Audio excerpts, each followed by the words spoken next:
रायगंज के श्री कृष्ण जी कल्याणी यहाँ पे उपस्थित हुए हैं। हमारा इतना दिन का जो इंतज़ार था D3 डिस्को डांस डांडिया उसके इनॉग्रेशन के लिए, जिसके लिए इनका बहुत सहयोग रहा है। भैया आपके सामने मैं माइक लेके और क्या कहूँ, सबको ही आपको जानते हैं, आप ही 2 लाइन बोल के इस प्रोग्राम का उद्घाटन कीजिए। Thank you. मैं आप सबका तहे दिल से शुक्रिया अदा करना चाहता हूँ।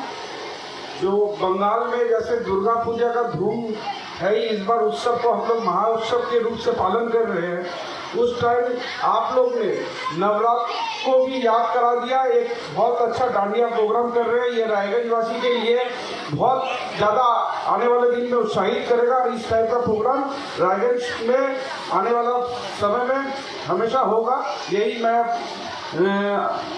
सोच रहा हूँ। और ये चीज़ मैं यहाँ पे आया हूँ तो मेरे को लग रहा है कि मैं पहली बार आया हूँ, क्योंकि जिस तरह से आप लोग ने सजाया है इसको, क्योंकि यहाँ पे ये पार्टी प्लेस था। अभी का जो मतलब माहौल जो लग रहा है सच्चे मतलब देख के बहुत अच्छा लग रहा है और आप लोग का मेहनत दिख भी रहा है। चलिए इस हिसाब से मेहनत करते रहिए। Thank you. आने वाले दिन और भी आप लोग अच्छा करेंगे।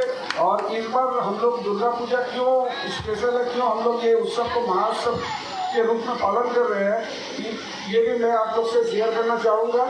क्योंकि इस बार यूनेस्को ने जो बंगाल मतलब दुर्गा पूजा तो भारतवर्ष में हर जगह में होता है, हर प्रांत में होता है, भारतवर्ष में भी होता है, भारतवर्ष के बाहर में भी होता है। लेकिन दुर्गा पूजा जो पश्चिम बंगाल का धरोहर है, इसका स्वीकृति मिला है। तो इसलिए इस बार दुर्गा पूजा हम लोग बहुत उत्साह के साथ ये उत्सव को महाउत्सव के रूप से पालन कर रहे हैं। आप लोग शायद देखे होंगे 1 सितंबर को रायगंज में दुर्गा पूजा का